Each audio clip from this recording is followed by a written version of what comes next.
So,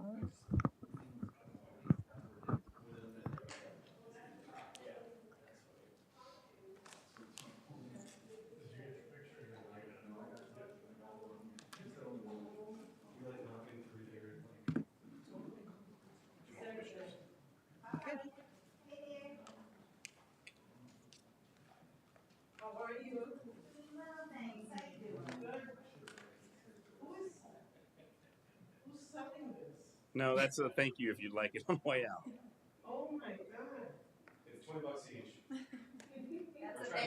we're doing a fundraiser. I usually charge 50. Yeah, it's tax free. What is that? I don't have like 3,000 t-shirts. I mean, we can kind of clothe the entire city. How are you? All right, you all ready? Ready? Whenever you can go ahead. And every time I go home, Sounds like she mentioned some of her folks are joining online too. Okay, Yeah. perfect. I check it. I check it. Just till Monday. Yeah, well, what is it? Today, Thursday, Friday, Saturday, Sunday. I come back Monday. We ready? I saw you. Plus, I get to see New York City. Oh, no. I cancel at the last minute. Oh, you're good, Commissioner. I feel like I'm in my classroom.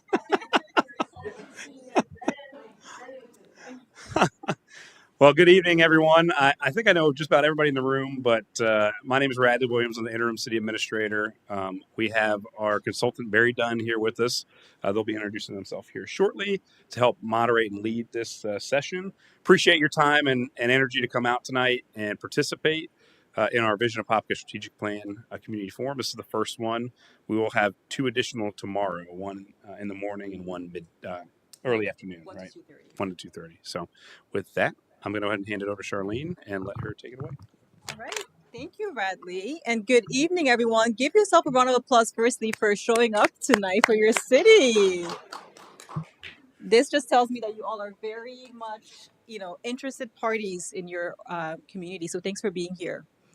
In terms of introductions, my name is Charlene. I'm a manager with the firm Barry Dunn, and we are a national consulting firm, and we do this work nationwide, helping cities, counties, and towns develop strategic plans. So we recently actually are working with the city of Homestead down in the Miami area, and I'm a facilitator, so I will be facilitating this meeting, but also I've been doing some of the interview facilitation as well. So Seth Hedstrom, he is our project principal. So really making sure that we have all the resources that we need for this project. And then Karen Witcher is also a co-facilitator with me. She will be assisting with some of the plan development sessions in October. Susan, do you want to introduce yourself? Hi, I'm Susan Smith. I'm a senior manager with Barry Dunn, and I'm here to co-lead with Charlene and walk you through the process, and we're looking forward to it. Thank you again for coming. So before we get started, I always like to put this slide here. This is just your typical, let's play nice with each other, right? So when you're speaking from your own perspective, just using I statements. When we actually we're pretty small groups, we might not do the breakout, but we'll kind of see how things go throughout the end of our evening here. But let's all be respectful of others' viewpoints, right? We all come from different walks of life, so just make sure that we're all listening politely and intently, staying focused at the discussion at hand, right? So we really have some specific prompts that we'll be asking you to get feedback from you on those items, right? So we're looking to understand what should the city's vision be? What should the city's priorities be in the next 5 years? But also, of course, asking questions. We're going to be sharing a lot of information with you, so feel free to ask questions, and we have some time at the end as well for that. So before we get started, what even is a strategic plan, right? So we're thinking about what would the city prioritize on and what would its focus be, right? So for the next 5 years, is it public safety? Is it infrastructure planning? Is it balancing growth? What does that look like here for the city? It's also intended to be a living document, right? So it's not intended to be something that sits on the shelf, right? You all came out here to share your feedback. The goal is that this will be a dynamic document that will be updated throughout its life. But also, most importantly, it's a tool for transparency, right? So this will help drive decisions about your budget, the long range planning of the city, as well as how the city is going about service planning based on the priorities that are ultimately identified. So for now, we're really identifying the what, right? So the how will come later once we identify what that vision and mission is, and then we'll define that in the implementation plan. So a little bit more about why people do strategic planning. So strategic planning is intended to help you all plan for the future, right? So what are your priorities? Setting clear goals and objectives that will help make sure that the city is allocating its budget efficiently, right, and effectively as according to the community members' needs as well as issues that are most important to you all. So how does this all fit together? So this house graphic is really intended to help you all understand how everything fits together. So the vision statement is that North Star, right? This is looking at where are you going in the next 3 to 5 years? It's more of the aspirational statement. So that really is the roof of your house. And then the mission statement is describing your purpose, right? What do you do? And I'll be honest, for a lot of local government clients, it's very similar, right? Because it's mandated services that you are intended to provide. And then we typically have about 3 to 4 priorities that will come out of these plan development processes. And the priority is really what the city is focusing on. So this is really that overarching theme, right? And it may come out of some of the discussions that we have today in terms of what your needs are. The goal statement is intended to define how do we define our strategic priority, right? So, for example, if infrastructure is a priority for the city, what does that look like specifically here? And then we get down to the objectives. So the objectives will identify some of the more specific actions that the city will need to take to move closer to achieving this strategic priority area. And of course, the outcomes, right? Because we want to make sure that we're also measuring progress, right? How well are we doing with the objectives that we set out to do? And are we, needing to shift a little bit and also maybe look to upgrade our process? And then underpinning all that is the core values and guiding principles. This is really how the city is providing these services and providing those strategic priorities. So it's looking at what are the guiding or core behaviors that community members can expect from city staff members.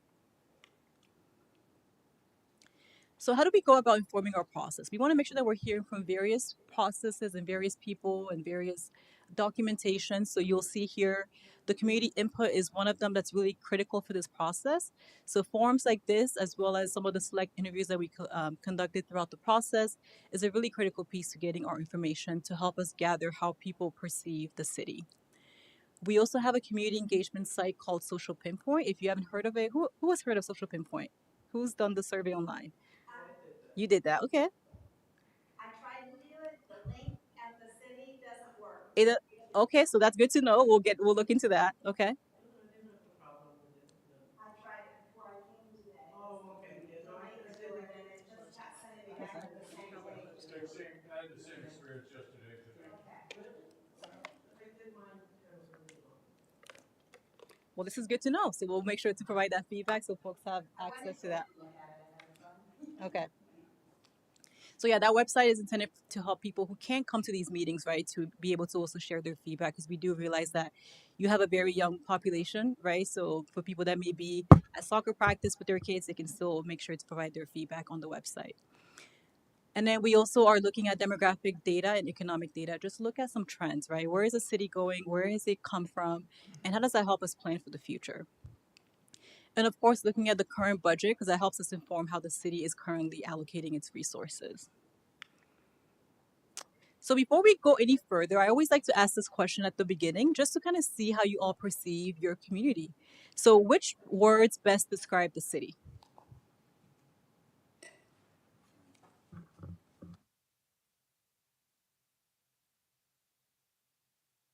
Okay.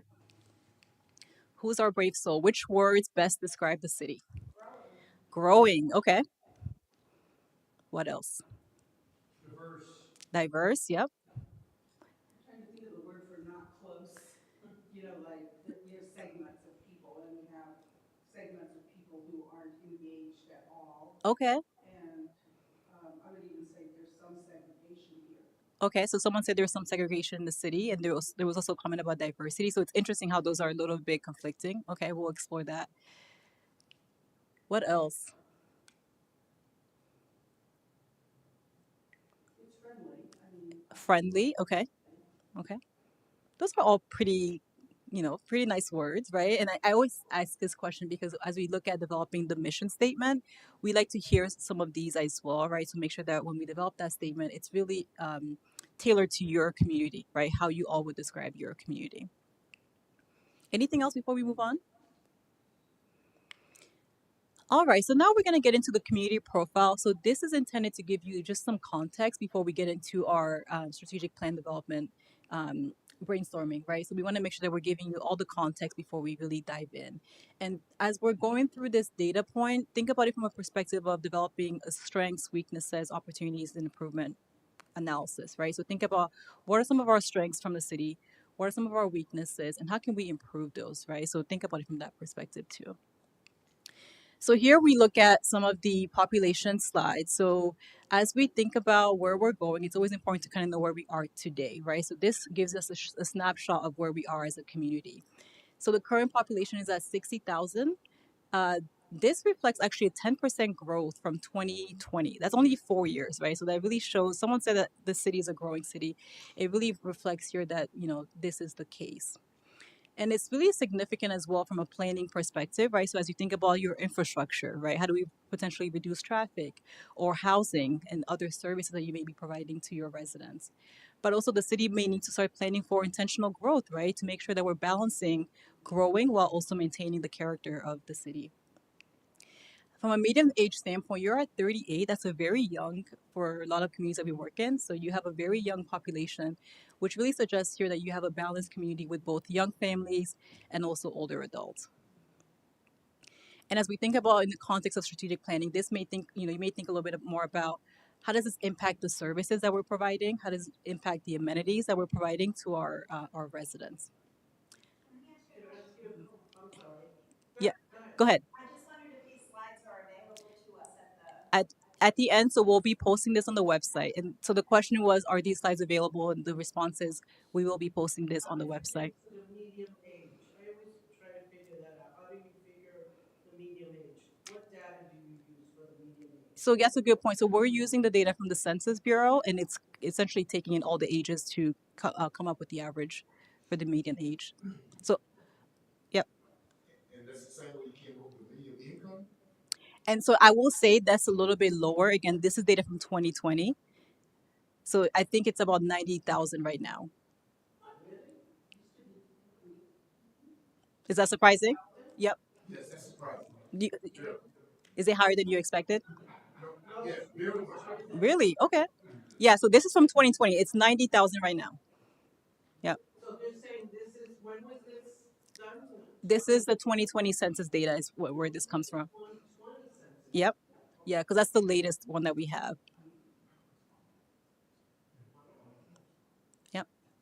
Our city doesn't look like that. And then that's a good point to explore too, right? Because maybe as you go into different racial groups, you may see that's a different story in terms of how the data actually reflects the community. Yeah. So as far as demographic, this looks at your racial demographic. Someone said that you all are a diverse community. This data really also reflects that, right? So you see that there's a pretty good breakdown here of all the different racial demographics within the city.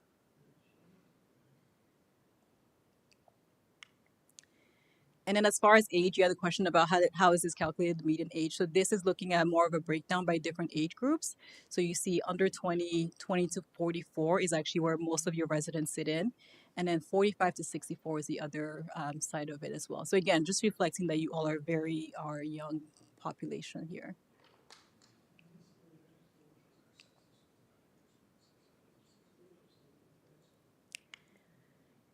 Any questions? I hear some whispers. I'm happy to answer any questions. We're probably all like digesting the information. The question is, with the data being 5 years old, our population 5 years ago was not 60,000. So Yeah. my guess is they took the numbers and projected it forward. So yeah, that was an estimate, exactly. The 2024 data was an estimate. Yep.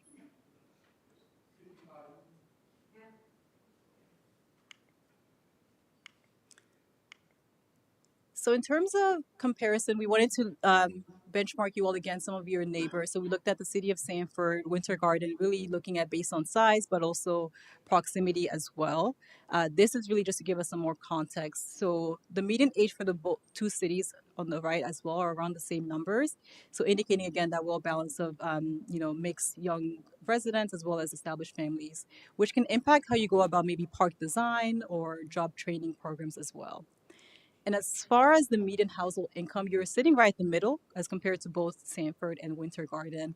And when we look at these data points as well, Apopka's profile shows more of a strong family orientation and a higher than average income, right? So your income is actually even higher than the national average.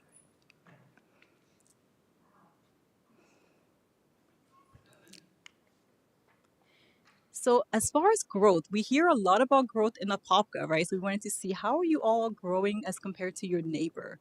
And from a strategic planning standpoint, it's really important to kind of think about this as well, planning for the future and your future growth. So your population has grown. So from 2000 to 2020, this is compounded annual growth rate. You have grown about 3% over this time period. And housing units has largely also kept up pace with this population growth. Um, on the other hand, Winter Garden has actually grown slightly faster. Key takeaways here is Apopka's growth is faster than Sanford, but it's not as intense as Winter Garden, right? So this kind of gives you a little bit more breathing room as you're planning for the future. But this continued growth can also indicate that you still will need to plan for infrastructure, right? Transportation, what does that look like? Utilities in schools are as more families are moving in the city, but also public safety as well. So from an education standpoint, Apopka has a higher percentage of residents with no high school diploma. So right, this can kind of bring some challenges in terms of economic and workforce planning and development. However, your percentage of undergrad and advanced degree is well above the national average.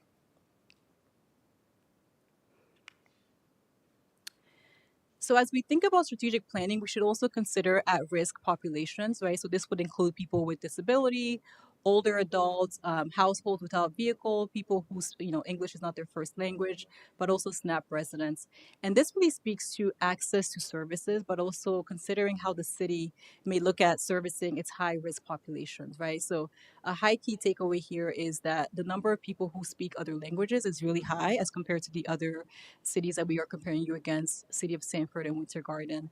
Um, so in looking at your demographics, right, this will likely continue to increase as well as the city continues to become more diverse. So you may need to consider maybe how you're delivering services, right, to reach these population groups.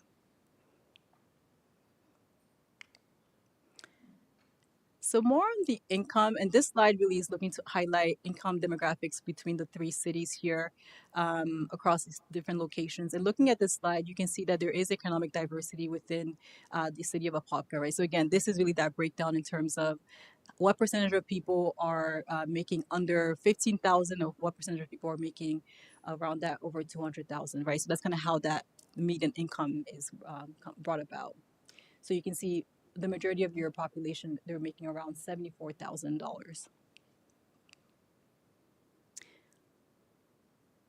And then from a Winter Garden, from their standpoint, they definitely seem to be a little bit more affluent with the majority of their residents making over 200,000.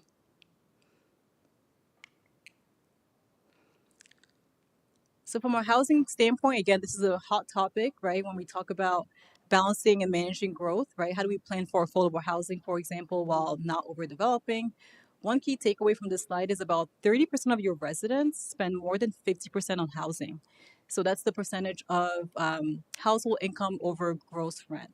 So generally, this means that a lot of the people that live in city of Apopka are house burdened, right? Because typically the general rule of thumb is that you want to spend around 30% of your household income on housing.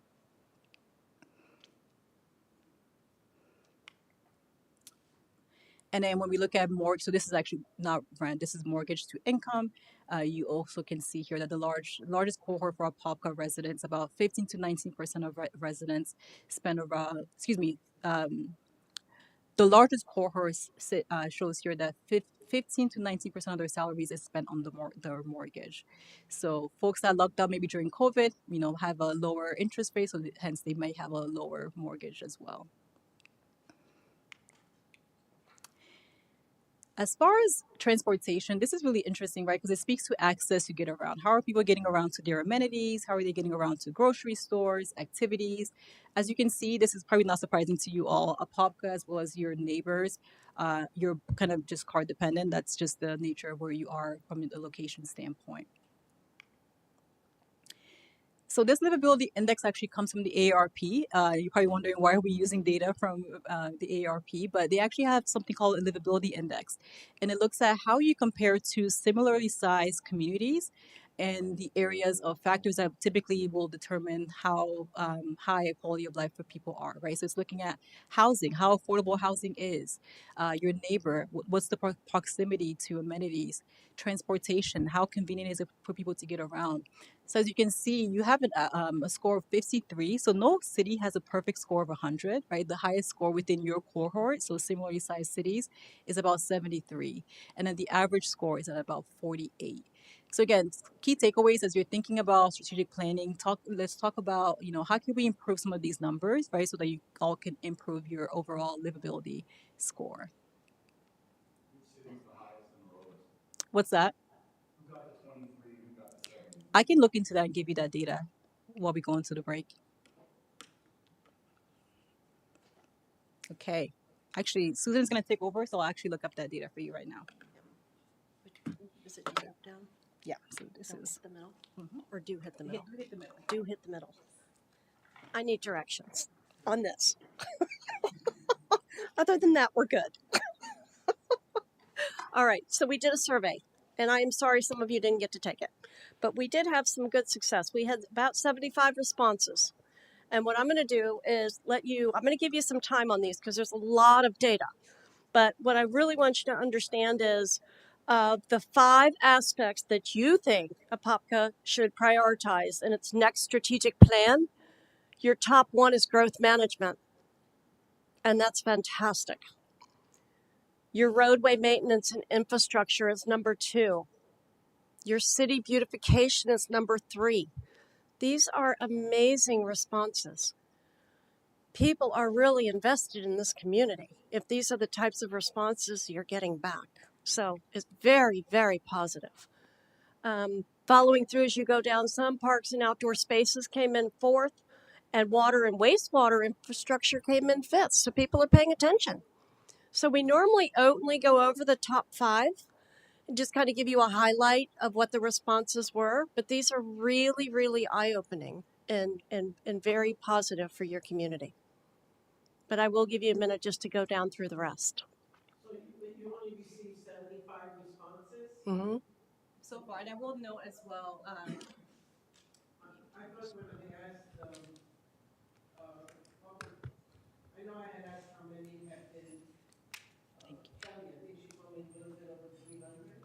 So that includes both so we have an ideas wall, which is where people can post different sticky note ideas.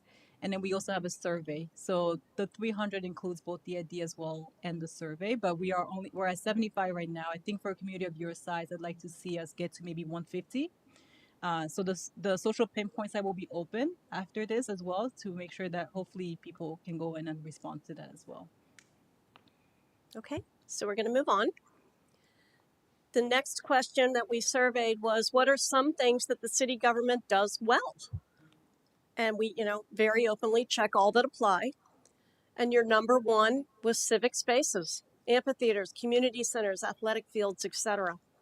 Number 2 was parks and open spaces. 3 was recreational programs and activities. 4th, emergency preparedness and response. Really good. 5th, engagement with communities and residents. So it's really impressive, the feedback. It's all about the open spaces and community and services and engagement with community and residents. It goes down with the sidewalks and customer service, etc. But I think the top 5 tell the story well for you.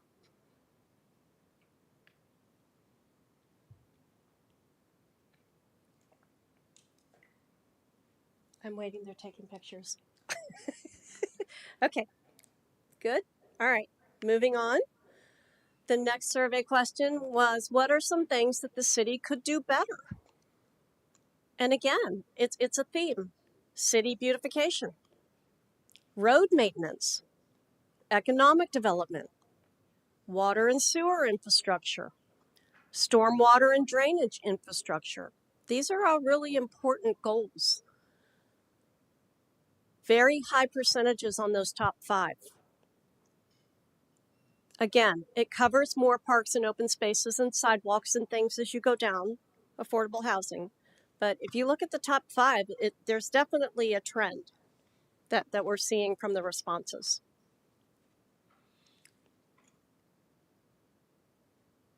Moving forward, what do you foresee as Apopka's biggest challenges over the next 5 years? So growth is a positive and a negative. It's got to be managed, it's got to be planned for. And your citizens said growth management was number 1. Traffic congestion, recruiting and retaining new businesses was number 3. Community appearance, number 4. Preserving green space and natural resources was number 5. I'm seeing a lot of heads shaking, like you're in agreement. It makes sense. It's following. It's what we hear often Yeah, from our constituents. wonderful, And that seems to be the theme all over the wonderful. the infrastructure, the growth management, Mm-hmm. and the green space. Mm-hmm. So it's all coming together. I'm surprised that housing affordability is always so low, given the fact that so many people that were surveyed are, overextended with their housing costs. Oh, okay. I'm surprised by it. Okay, that's good feedback. I want to replay that so you get it on the tape. It was mentioned that the housing affordability was a little bit surprising that it was further down the list because there are some challenges with some homeowners who are struggling or overextended. Great feedback. Thank you for that. What percentage, like, how did they calculate overextension? Like, in other words, if I go to get a mortgage, even though I could afford, say, $2,400 a month, the desktop underwriting may cut me off and say, oh, no, by percentages, you can only afford 1,800. So like how is the affordability calculated? That's a good point. I It think is that's a good point. specific one, right? So that's why when we have these discussions, we want to talk from your perspective. What does affordable housing even mean, right? Because Right. that's been a term that's we're using a lot, but Right. not every community knows how to define that. So Yeah. we'll want to explore that as well with you as part of the small group discussions. Yeah. It's the percentage of income that's right? Because a few slides back, you said it was over 50%, right? Correct. So a lot of us were tied to our mortgage or whatever our housing costs are. So yeah, it's Which so is much higher than a city like Sanford, and I think even Winter Garden. Oops. yeah, It's over 50% of Apopka. yeah. So Yeah. it's about 38% of residents in Apopka spend of over 50% Right. or higher on their rent. Yeah. There you go. I actually participated in the census, and there are a lot of one-bedrooms being rented. There are a lot of homes, even in my area, at Earl Estates, that the cost is fine because they're renting one bedroom. I think that that's an untapped or unrealized, that's affecting the quality of the neighborhood with the number of people that are, I mean, if you go on next door, there's 30 requests for our offers to rent one room in a house. And I don't, Yeah, that argument. yeah, it's a real, I mean, I would, Parking issues. yes, 6 cars in one parking space. And I don't know how you capture that, but I think that's where a lot of Oh, we will. We have exercises coming up. some of the Promise. comes in because if We'll people are unhappy because of we'll get it. change. So some of the feedback was that one bedrooms are in higher need in areas, and there's some homes that are renting out bedrooms, which is causing parking issues sometimes. Okay. All right, moving forward. So the next question was on a scale of 1 to 5, with 5 being the most confident and 1 being the least confident. How confident are you that Apopka will be an even better place to live 5 years from now? And if you look at the side numbers, the 32415, again, remember, right in the middle is your average of 33% who think it will be even a better place to live. Next is 2 at 24%, 4 at 19, 1 at 19, and 5 at 5%. So I just want to make sure we called out how those numbers on the side is the 1 through 5. Okay? To unpack those numbers, I guess, is 3, I would see that as that's the median, so it's like perfect uncertainty. Correct. They're perfectly uncertain of how this is going to go. You are correct. Okay. Wow. And what's interesting is we're gonna ask the same question here tonight, Right. and then we want to expand on that, right? And Right. say, if you're at a 3, what would it take for you to maybe get at a 4, right? To kind of get more context as to what's keeping people from saying they're at a 4. Or This is to prepare you for our exercise that's coming up very soon. All right. Next. So let's do some discussion. Open forum.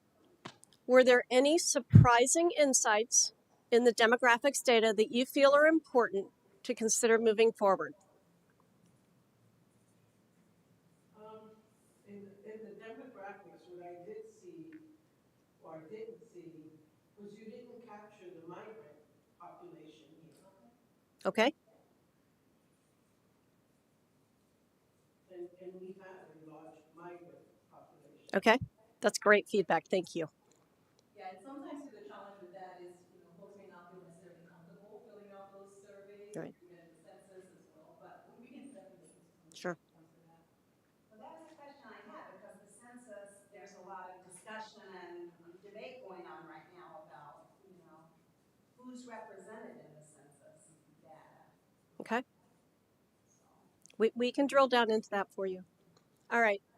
So, based on the demographic data, what do you think are the key areas of opportunity or challenge for our city?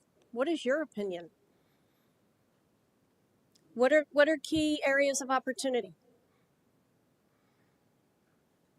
Let me ask you a question. When you say city, are you talking about within the city limits of Apopka, or everybody within the city of Apopka address? I would say the overall city, not just in, right. How does the community define the city? It depends on who you ask. Okay. Because there's those that live in an unincorporated Mhm. Apopka Mhm. feel like that they are part of the city of Apopka. And so that's why I was wondering, when you say city, how does your data define city? Right, but they have to find city within the boundaries of city limits. Correct. Within the city limits. So they don't count the unincorporated. Because if you included the demographics that are outside of the city limits, but have a city of Apopka address, that median income would be totally different. Interesting. Okay. That's why you were surprised when you saw that. Yes. Okay. Again, it's not totally demographic, but, I lost my train of thought for a second. How do you actually look at the opportunity or challenge, in terms of, like, stopping growth? Do you know what I mean? Like, is there some criteria that says for your area, et cetera, you have a little, how do you move up that livability scale based on the demographics? I'm not sure. I know. I'm a little confused. I'm sorry. Based on the demographic data, I actually thought we did capture some migrants. That 721 number, I thought, and the people riding the bus, that slide, I thought some of that, for some reason I thought that. You want me to go back to it? How do you look at these different pockets of people and say, what's livability? For them specifically? That's a good point, because this data actually is looking at the Census Bureau, the Bureau of Legal Statistics, to really identify what those specific factors of livability is. And that's why we kind of do different ways to collect data, right? So we're hard data, but also qualitative data like today, right? So we can hear from you all about how do you define livability as well from your perspective to kind of bridge that gap from both the hard and Oops. quote unquote soft data. I think it's the at risk. Charlene, make sure you're at Make sure what? Make sure you're at the mic. So we need to repeat the questions. Oh, gotcha. Okay. I'm not that tall. So there was a question. Go ahead. So there was a question about how do we define quality of life for people, for example, people that may not be filling out the survey, and the response is that we're looking at both hard data, so data from the Census Bureau, Bureau of Labor Statistics, but also looking at some of the qualitative data from you all today as well to kind of share how you all would define your quality of life. What would be some of the things that would help improve some of your quality of life indicators? So let's move on. We're gonna move on to our exercise now, our small group discussion. So more people join. We're actually gonna break into some groups, maybe two groups. You're gonna have a prompt, but before you do that, I'll kind of give some instructions about what you're gonna be doing in your small group. So once you get into your small group, I'd like you to introduce yourself to your neighbor. Say hi. Tell them a little bit about yourself. And then you're going to select the scribe. So someone that's going to be taking notes for you all for your discussion. Your small group prompt is what do you want the city to be known for in the next 5 years, right? So this will depend on how you would describe the city. But also, how do you want to feel as a community member living in the city in the next 5 years? So you want to reflect individually first on the question at hand and then discuss among your group, right? Talk a little bit about what you want to see and then come up with 3 to 5 ideas that you want to share with the large group, right? So if, for example,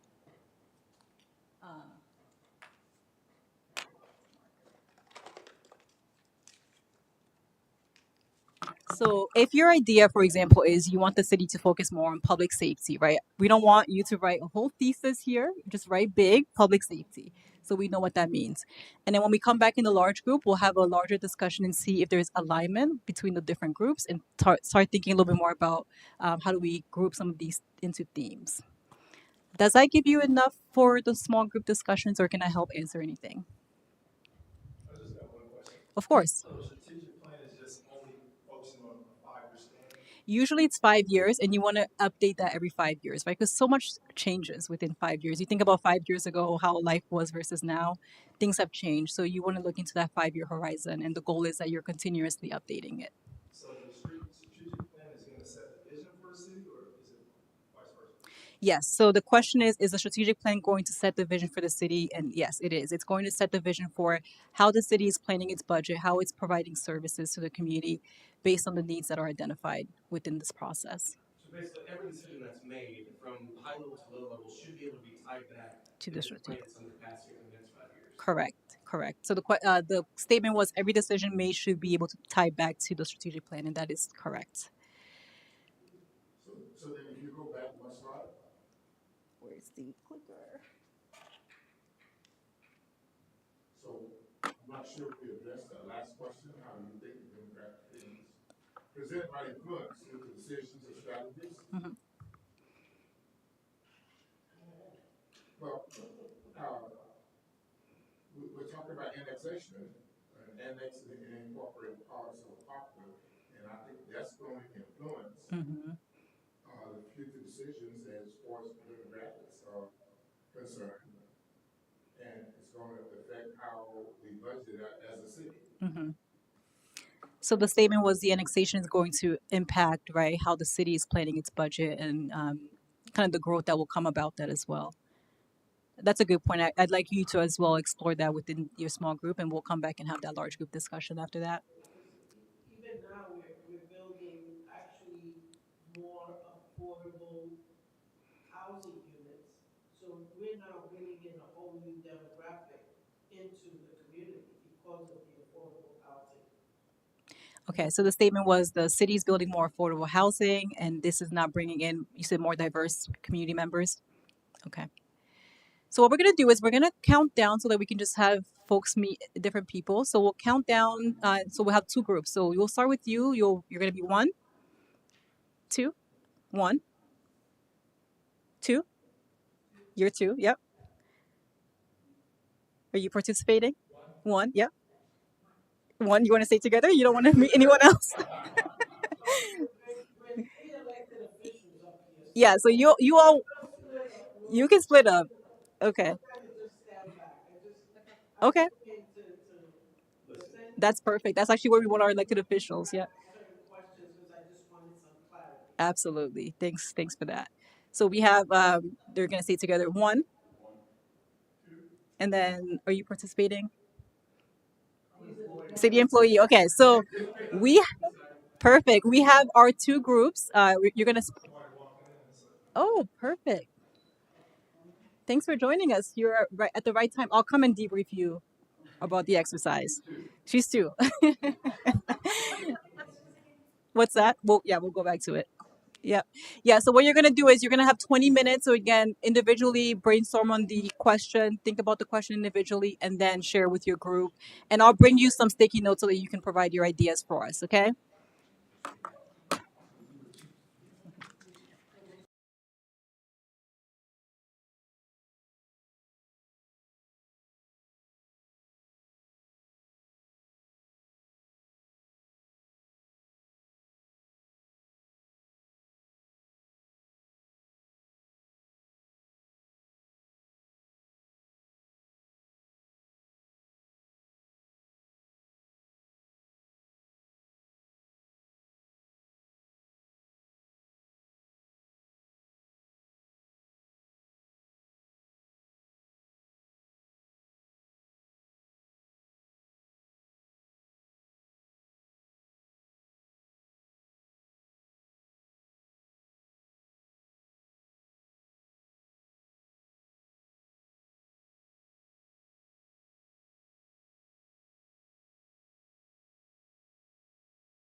advertising and do this to tie it together.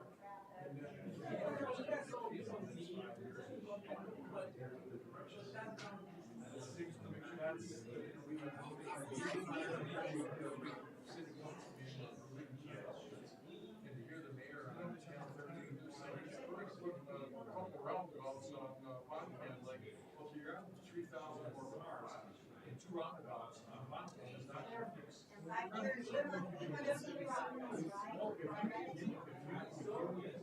Channel 13, you pull it up. You pull it up. One of the things they interviewed him, and he said, well, they're going to do the Boncan whole change, because we're going to put a couple of roundabouts in to ease the traffic on Boncan. Well, there 1,100 homes plus an unspecified number of apartments is going to be 2,000 more vehicles on Boncan in front of the schools. I mean, it's insane. But it's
I have a love hate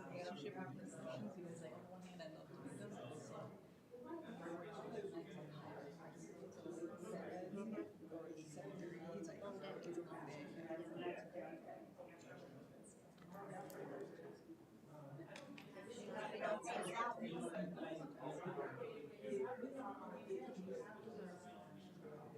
Where do I, can you send me the charge?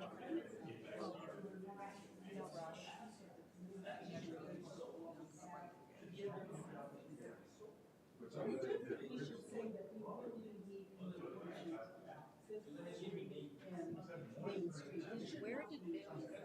I lived in Georgia. Okay, so he was gonna have to fly. I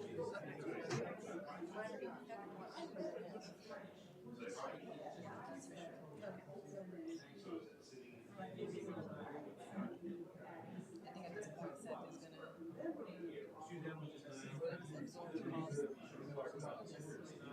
Yeah, no.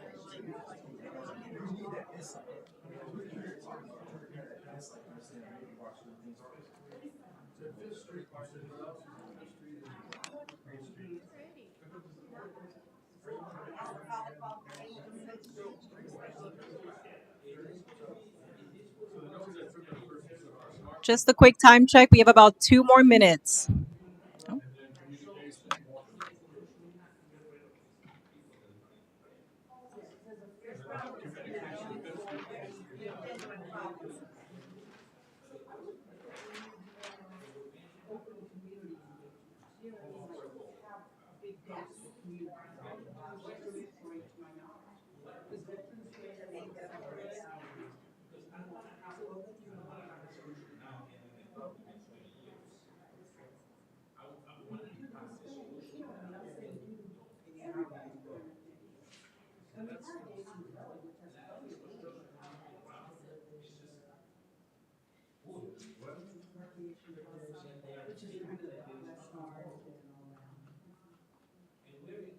I'm gonna call it at 7:10. 1 minute.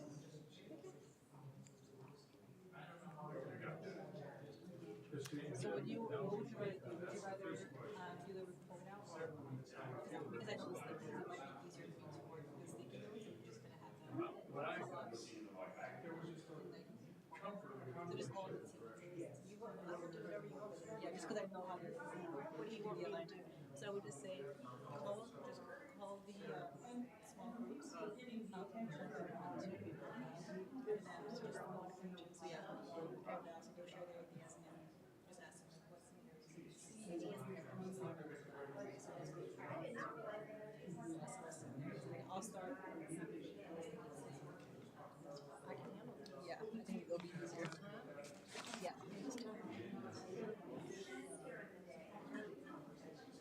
Okay, can I have group one come up, please? Who's going to present for group one?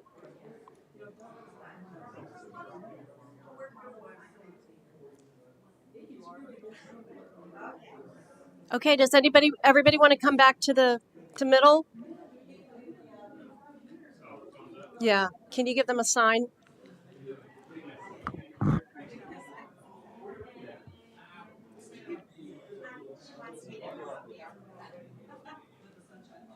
Okay, let me get them.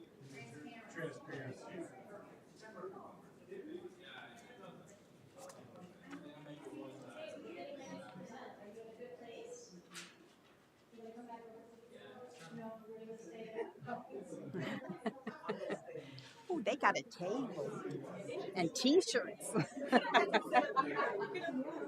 It's all right. We did fine.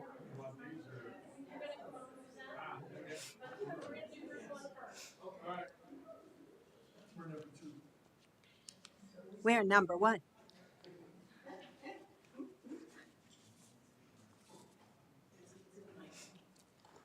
Okay, so on question one, what do you want the city to be known for in the next 5 years? We came up with safety, liveliness, meaning that we have uh, vibrant opportunities for socialization and that kind of thing within the community. So liveliness, pride, collaboration and support of small business, and enhanced publication with consideration of zip code. On the second question, how do you want to feel as a community member in the next 5 years? We had proud, that we are a more engaged community, that we are more secure, and that we have more proactive plans in place. And we want to feel that Apopka has made progress. Right? Group one?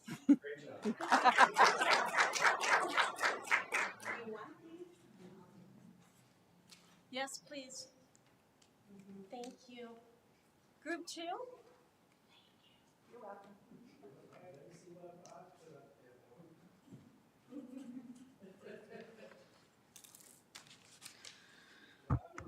All right, smart, open community engagement, recreation hub, smart growth. Why visit Apopka? Whether it's history, healthy city, have more of a welcoming presence. Communication, Fifth Street, Main Street, Apopka. Do a better job in communication there. And on the second point, transparency, comfort with leadership and direction, positive communication, and leadership engagement. May I have that, please? Oh, okay. Thank you so much.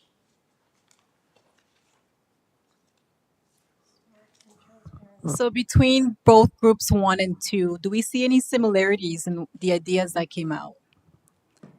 And I think Susan is still collecting more, so we'll see more popping up on the easel. But any immediate thoughts in terms of similar ideas or thoughts? Communication in both groups, like, I think that's one of the things that we talk about. Do you want to come up to the mic? Thank you.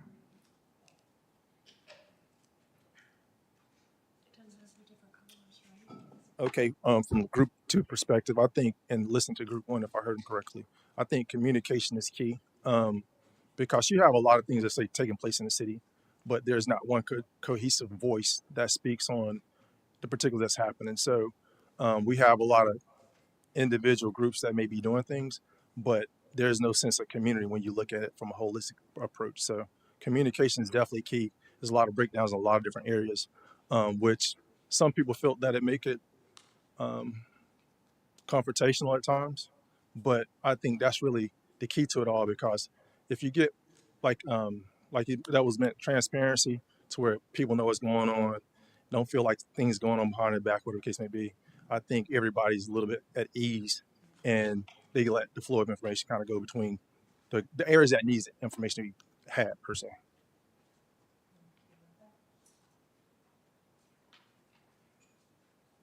All right. So I group communication and transparency together. Are there any other sticky notes that we can potentially group together?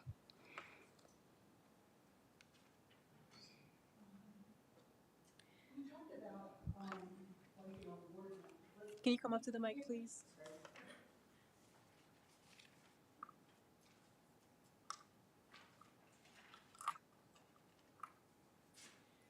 We talked about the fact that we're sort of a gateway to Disney and to Orlando, and to really take more advantage of that. Because at least when my family comes, at least 2 days it's raining, or they decide to, take a break from Disney. We have the History Museum. We've been working on having a history group. I mean, a history bus, take people around and do, because we have, like, Propagate was the first black dentist office, actually. And they had to go in the side door. So we have real history here. The Rush Building has been here 50 years. Some of those things. So, it, and what I hear people saying is they come through Apopka now that we have the Hilton on their way to Disney. So they'll stay here. If we had two more hotels, I think we could fill them. But people want to feel welcoming. They want to know to go from here, to come back here from Disney, or spend the morning before they go. Like, we talked about the fact that the cards for this event would have been better in Winn-Dixie and Publix, because nobody's seeing them, because people don't drive by the Rotary sign. They're going Kelly Road, they're going these other ways. So we need um, that transit point, because for those people, they need to know what we have to offer and how to get to it. So we need to start building that communication piece in, and more transparency about what is actually going on in the city. It's better, to me, from my perspective, to have something in writing that you have to change than you have five different things floating around, because everybody heard something different. Like, there's not a good summary of this is what the final decision was. So everybody who left in the middle, sorry to take too long, but you got to have that, to have people see this as their point to go through the town and make us grow downtown, because people talk about having more restaurants, but to be honest, we need more people using that will use them, as opposed to going down Kelly Road to Lake Mary. Thank you. So let's work on grouping more of these, right? So what are some of the items that would help you all build community pride? Right? In terms of community pride, what would be some of those items that would help you all? Is it enhanced education? Is it being recreational hub? Are those items that would help you all spur that community pride? It's a combination of all of that. Okay.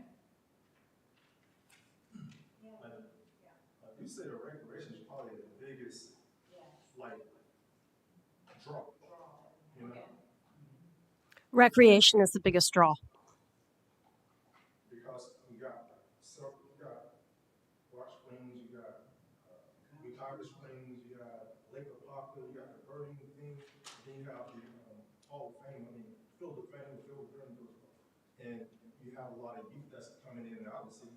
So the recreation to me would be the key driver, because if you think about it, if you're talking about hotels, I would assume that a lot of teams that come here to play, they may stay in those local hotels. So if you tie those two together, as far as the synergy and source, Recreation and what? I'm sorry. Tying recreation with what? as far as being a synergy and source for everything to go, because, well, in my opinion, it's like making it the sports capital of Oh, the county. the sports capital. Yeah, so Got it.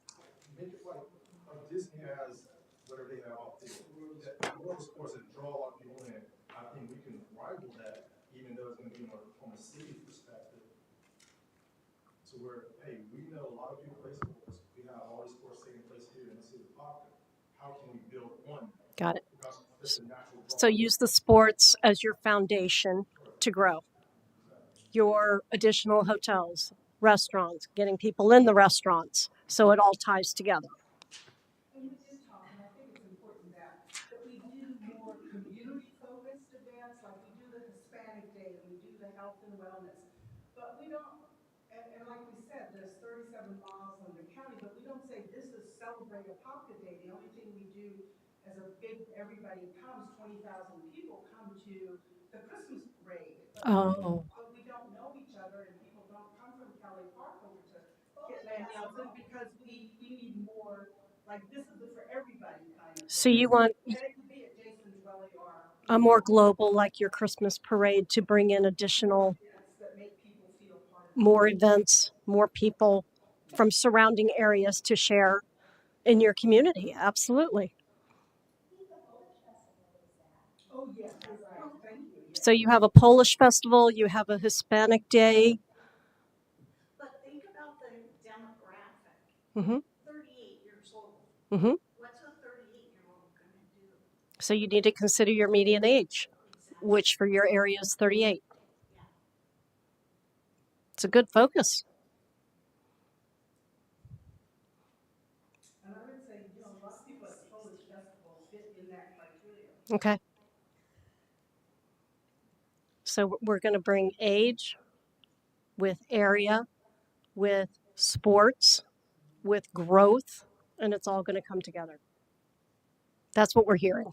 Going back to what Rogers was saying, he's talking about in your graphic at the very beginning. I know there's only 75 responses, but recreation and sports was like the top 4. I think where I'm coming from is we're almost getting left behind because Ocoee just announced $1 billion sports place to open, and Seminole just announced Boomba, which is so Apopka, which has had the nicest fields for as long as my kids have been playing sports, is now getting left behind because they're all going to go to Ocoee or they're going to go to Sanford, and we're sitting here now and we don't have enough land. Because it would be great to have, but how long ago did they start planning for that? And how long ago did Boomba start? Okay, so start building. We just brought the gym this year. Is it gymnast? We just brought a group here, right? But this is $1 billion sports facility. $1 billion No, sports I facility. understand that, but we don't have $1 billion today, and I'm just trying to look at what we do have that we can build on. What's being built out there is not being paid for by a COE. It's what's coming as far as the businesses and the investment that's coming in. It's not the city paying for it. It's the planning that got them there. That's where we're getting left behind. Didn't we do a skate park? Yeah. Yeah, we have skate park down there. Castleberry just opened a beautiful, state-of-the-art park, Castleberry. Just did that. We built a small skate park to start, but yeah, it's But it's larger than we had. yeah, it is. It's a start. It really is a start. But as soon as we opened ours, Castleberry has a state-of-the-art, and that's where most of the kids are going. So, I mean, obviously, Coe had people who gave money to do that. And I know it took planning, but do we have that here? Because as a working with so many nonprofits, we struggle to get people to support some things. So they, I think they've been planning that and getting businesses there, and we are bringing some in. But you have to have the money. But a lot of what we're talking about isn't millions of dollars to get started that we can do while we get that money and do those things. Because I kind of my life experience says you don't have to wait for the big thing. You can start getting the people here for some of the smaller things as you build the bigger things. Well, Boomba's been around for 10 years, longer than that. What's that? Boomba in Seminole County, out by the airport in Lake Mary, has been around for quite some time. It's just now getting all the investment now. What they're going to do in Cody, that money's all coming from outside of Cody. But it's So, the destination. so I love the discussion and I want to get us home on time. So we're going to start wrapping up. And so, sounds like from what we discussed, there's a lot of emphasis on really, capitalizing on your assets, right? What are some of your key assets and how can you use those to make sure that it's building the community? But also looking at communication, right? Improving transparency, open government, and so forth. So we'll capture those thoughts. Essentially, what we'll do with that feedback is we'll present that to the council for the plan development session to identify some of the themes that came up, one within the interviews, the surveys, as well as tonight here. But before we wrap up, I always want to leave you all with the poll question. So on a scale of 1 to 5, 5 being the most confident, so the same thing that you saw on the previous slides, 5 being the most confident, how confident are you that the city will be an even better place to be or live 5 years from now? So who are all the fives? Super confident. It depends on if there's a plan. If there's a plan. Okay, that's fair. Plan, hmm If there's a plan, she's a 5. All right. Who else is a 5 if there's a plan? A plan that's applied. A plan that's applied. We've had plans been applied. A living document, implementation. Okay. Who's at a 4? Well, I'm here for the duration, so whether it's 1, 2, 3, 4, 5, I'm not going anywhere, so. But I feel confident, I feel like since I've been here in the 21 years, I've seen a much more community that's more engaged, and we're getting there, we're Mhm. getting there. Yeah, and I think it's tough too sometimes when we pose this question because 5 years is a short time, right? So how It much is can a we short time, get done in 5 years? Exactly. 5 years goes by but quickly. I have to admit that I've seen much more engagement In by 20 the years. community. That's awesome.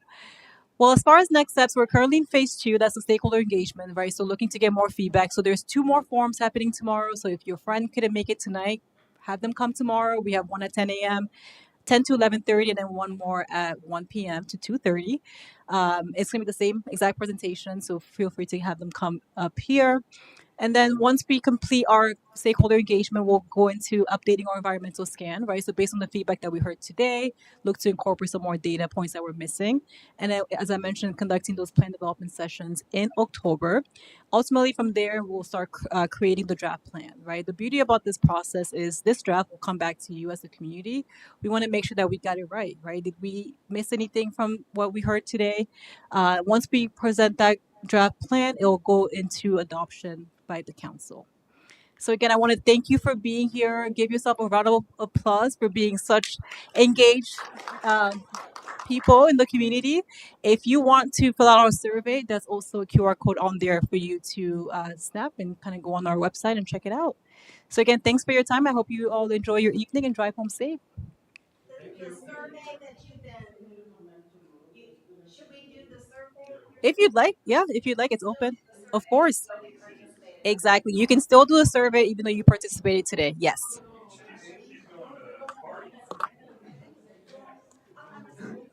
Thank you all for coming and participating. If you'd like,